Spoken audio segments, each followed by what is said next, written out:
morning, this year, I'm starting off a new series that won't go as long as my series from last year. I'm actually thinking of turning that into a book. And the title of this series is The Things Jesus Said. This year, we'll be looking at some of the things that Jesus said that could be considered startling, shocking, controversial, profound, and always deeply challenging. It's my hope that you'll gain a greater understanding of the wisdom of Jesus and the message that he brought to humanity that completely upended the religious system that he had been born into and continued on to revolutionize the understanding of God that the ancient world had at that time. Not only that, I'm also hoping that these messages will create or help create momentum in your life that will bring about real change for you this year, and also help you to cut through all of the other competing voices out there that are clamoring for your attention. Now, with the advent of the internet, we've been inundated with a flood of advice for living our lives from influencers and self-made YouTube gurus, and at times we can feel a little bit overwhelmed and left wondering what's the best way to raise our kids, navigate our career path ethically, look after our bodies and the earth around us, whilst at the same time pursuing a deepening spiritual life, if that even gets a look in these days. When you're plugged into all of those voices, who, by the way, all claim to be right, it can be very difficult to discern the way you should go, the way you should live your life. Now, it's my hope that this series will give you some tools and some insight that will then help move you forward against an increasingly strong secular headwind. Expect to be challenged. Jesus' own disciples were. This is a hard teaching. Who can accept it? They said in John 6:60. In our search for truth, we can't start in a better place than Proverbs 3. My child, never forget the things that I've taught you. Store my commands in your heart. If you do this, you will live many years, and your life will be satisfying. Never let loyalty and kindness leave you. Tie them around your neck as a reminder. Write them deep within your heart. Then you will find favour with both God and people, and you'll earn a good reputation. Trust in the Lord with all your heart. Do not depend on your own understanding. Seek his will in all you do, and he will show you which path to take. Don't be impressed with your own wisdom. Instead, fear the Lord and turn away from evil. Then you will have healing for your body and strength for your bones. Honour the Lord with your wealth and with the best part of everything you produce. Then he will fill your barns with grain and your vats will overflow with good wine. My child, don't reject the Lord's discipline and don't be upset when he corrects you. For the Lord corrects those he loves, just as a father corrects a child in whom he delights. Now, there's so much that we could take from this chapter of Proverbs, but I want to draw your attention to an attitude that the writer is encouraging his readers to pursue. It undergirds everything he writes. It's an attitude of trust and surrender, dealing specifically with the thoughts that so often consume our minds when seeking the best path for our lives. He says that the start of all wisdom comes when we acknowledge our own lack of understanding and instead trust in the wisdom and leading of God to direct our thinking, words, and actions. To get the most out of our new series, you'll need to press pause on your own understanding of life and what is true, and trust that what Jesus has to say is the pinnacle of truth that will help strip back the half-truths and the false advice that so often clouds our path and present to us a doorway into the life that God promises us, which will bring the very best outcome for us now and into eternity. Now, the first statement that I want of Jesus that we're going to look at this year is a real doozy. I thought we'd start off with something that would get you all riled up right out of the blocks. And it's found in Mark 8, verse 36. Jesus speaking, "What do you benefit if you gain the whole world but lose your own soul?" Now, it's a rhetorical question. Jesus is making a point. It's addressed to his disciples, and he uses two extremes to get his point across. The whole world and the complete loss of your soul. Are you looking at your life on the basis of what you have and achieve? Or are you looking at your life on the basis of who you are and what you want to become? Contrary to what the world will tell you, you're a fool if you're solely invested in getting the most out of your life or living your best life, because that's a pipe dream. It's a chasing after the wind. Why? Because self is never satisfied. Write that one right across your heart. Self is never satisfied.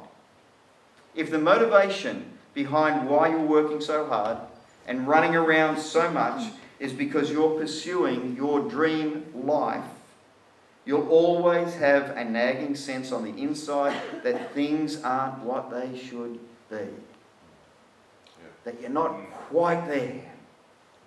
That it doesn't actually measure up to what you were expecting. Now, the first part of Jesus' statement deals with the external world and all its seductive grandeur. And the second half deals with the internal world, our internal, the hidden, that which is the very essence of who you are, your soul. Now, this statement of Jesus comes right after him saying what a follower of his would be required to do if they chose to follow him. In Mark 8:34 and 35. Then calling the crowd to join his disciples, he said, "If any of you wants to be my follower, you must give up your own way, take up your cross, and follow me. If you try to hang on to your life, you will lose it. But if you give up your life for my sake and for the sake of the good news, you will save it." Now, there's a big difference between giving up your own life for your own sake and giving it up for another.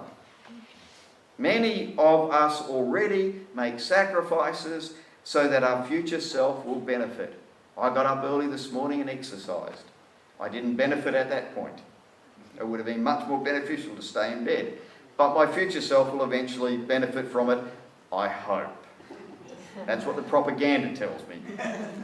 It's a whole other thing when we sacrifice our lives for the benefit of others. Here Jesus is saying that this is a path that we need to choose if we're to follow him, because that's the pathway he took. He'd never ask of us anything that he hasn't already done himself. And Jesus is also telling us in this passage that as long as we live on planet Earth, there will be a temptation to chase after the world and the fleeting glory of riches, power, and influence, because that's the default direction that all fallen humans end up going, regardless of who you are. We are wired that way. We are wired to be selfish. We have a sin bias. Unless you willingly decide you're not going to, that's the direction that you'll end up heading. Left to your own devices without an alternative voice to listen to, the chances of you losing your soul are quite high. A point that Jesus makes in another one of his more shocking statements in Matthew 7:13 and 14. He said, "You can enter God's kingdom only through the narrow gate. The highway to hell is broad and its gate is wide for the many who choose that way. But the gateway to life is very narrow and the road is difficult and only a few ever find it." Why? Because most people primarily live for themselves. And it's very difficult to change, or else more people would do it. In fact, one of the greatest disappointments you regularly struggle with is caused by this very human trait. You're not happy with the job you have. You're not happy that your friends don't invite you out more. You're not happy with the house you live in. You're not happy with the way people are treating you. You're not happy with your spouse or your kids. Why aren't you happy? Because you're not getting what you want. It's very quiet. Now, the first step toward dealing with any issue of our human heart is to recognize it's in our own lives. That's why Jesus used this statement of extremes. If you could have everything you ever wanted, it still wouldn't measure up to the value of your soul. Something you already have. But rather than appreciating what we already have, we too often pursue something of far inferior quality. Jesus thinks that even if you were to gain the entire world, it still wouldn't measure up to the worth of your soul. That's amazing. Because most of you aren't living that way. Myself included.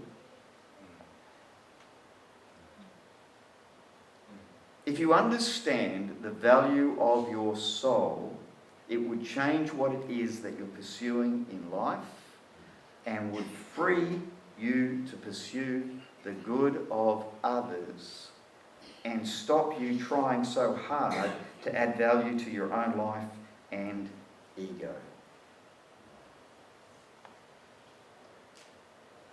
What did you do yesterday without resentment that was purely for the good of someone else without any desire of a return for yourself?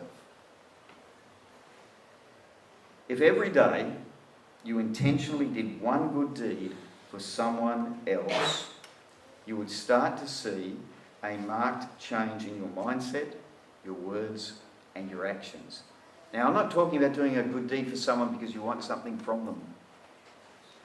I'm not saying about trying to keep the peace because that's what you like the most. You like it when it's peaceful. I'm talking about when you do a good deed for someone with no expectation for something back. As the old African proverb says, if you want to eat an elephant, you do it one bite at a time. To turn the ship of your life and get it more aligned with Jesus' truth is a process that you'll need to walk out every day of your life. It starts with a revelation and then a decision. The revelation comes from the Word of God and the decision comes from your response to it. Now, just before you start to despair and think that I'm telling you you've got to go live in a tent and give everything that you have away, you need to understand that the key issue here is your heart and who the master of your heart is. Is it self or is it Jesus? See, the question you need to answer is which side of the equation are you leaning toward? Now, this is really, really important to give you some context for your entire life. This isn't a case of you're either perfect or you're not, you're either in or you're out. This is a journey, it's a process. You receive a revelation, you make a decision, and then you spend your life working through the process toward either side of the equation. We're born facing the world. Self rules supreme. It's only when we're challenged do we ever realize that there's another path we can take. When most of us hear about Jesus, we're already well along the pathway to the left. But that's not a problem if we decide to turn around and start moving toward the right. Where would you put yourself on the scale? Notice there's far more people on the left than on the right. Because Jesus says it's a hard road to walk. Where you deny yourself and you live for the good of others. Where you deny yourself and follow Jesus' example. That's a hard road to follow. And I wonder how many of us are walking that road backwards. Looking at the world and walking backwards. Or how many of us are walking along that road looking back over our shoulder from time to time? Or how many of us are standing right there in the middle with one foot on one side and one foot on the other, and wondering why our Christianity isn't working, and wonder why we're not getting all the stuff that all these other people who are crazy and are pursuing are getting?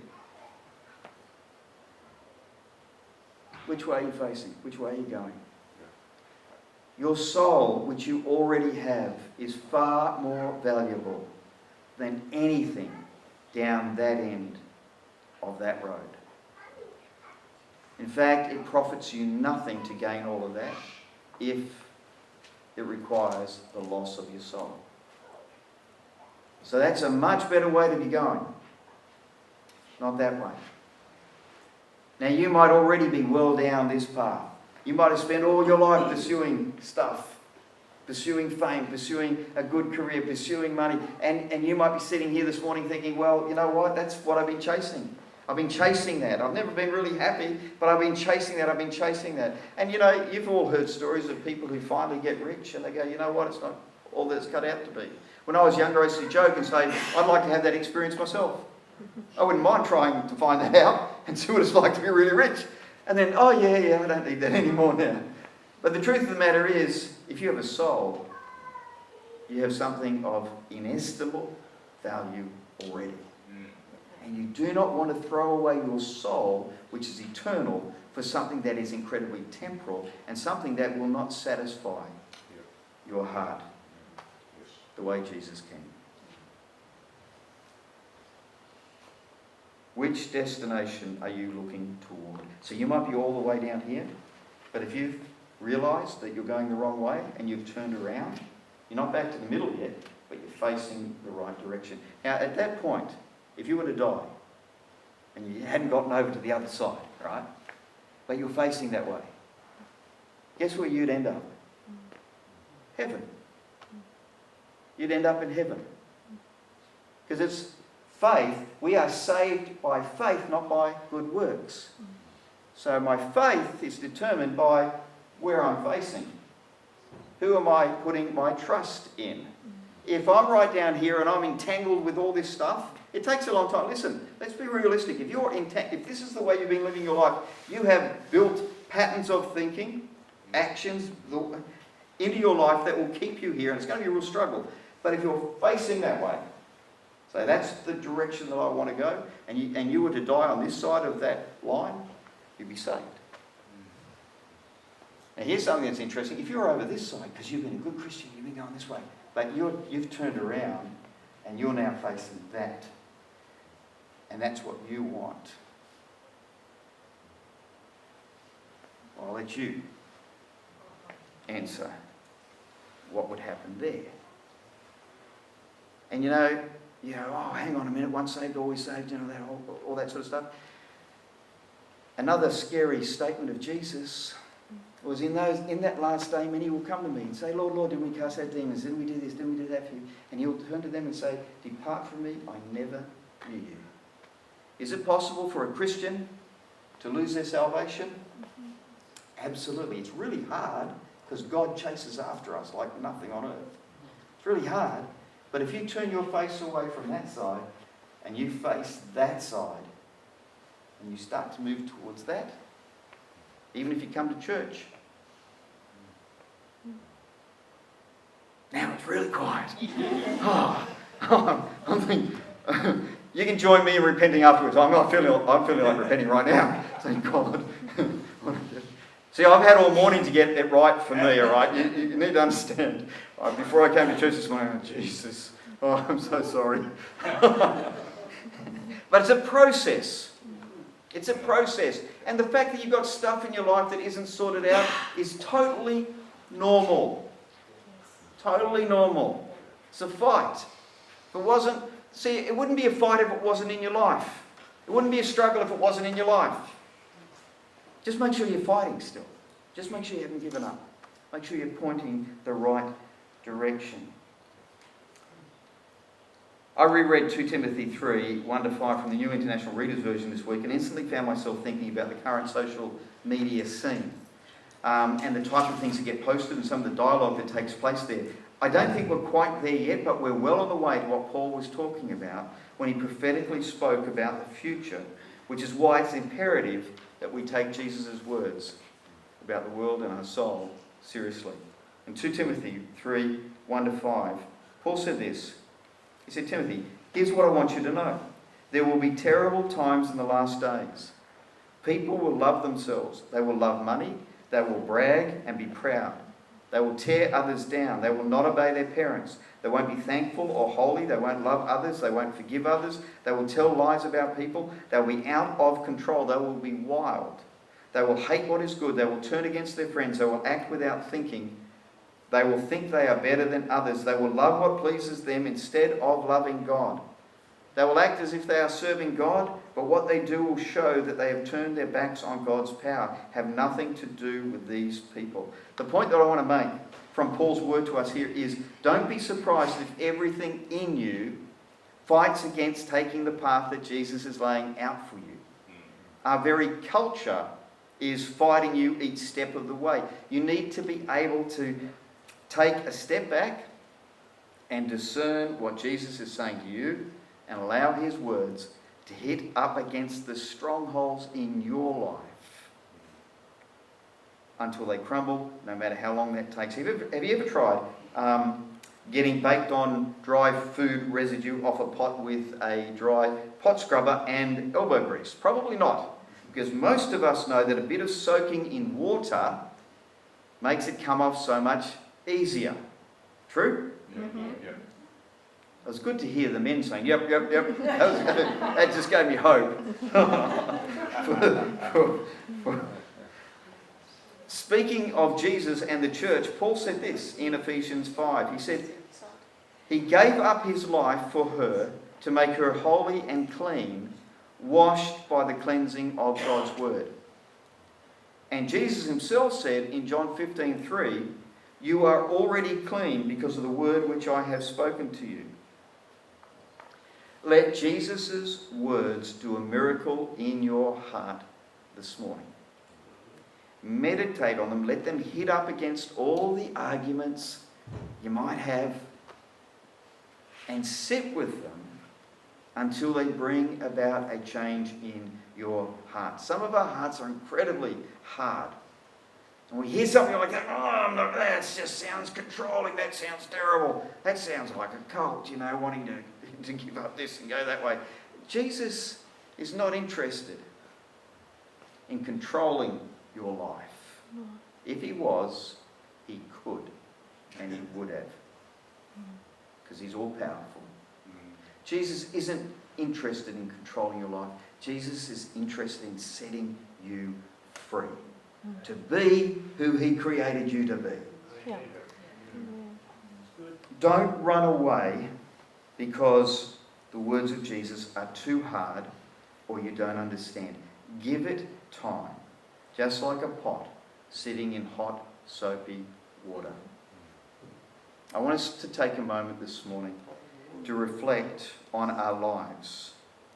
Now, all of us are at different places in our life journey, and the Holy Spirit this morning can speak a word that is totally relevant to you and your situation if you'll allow him to be. If I could have the musos back. I'm just going to get them to play just softly in the background.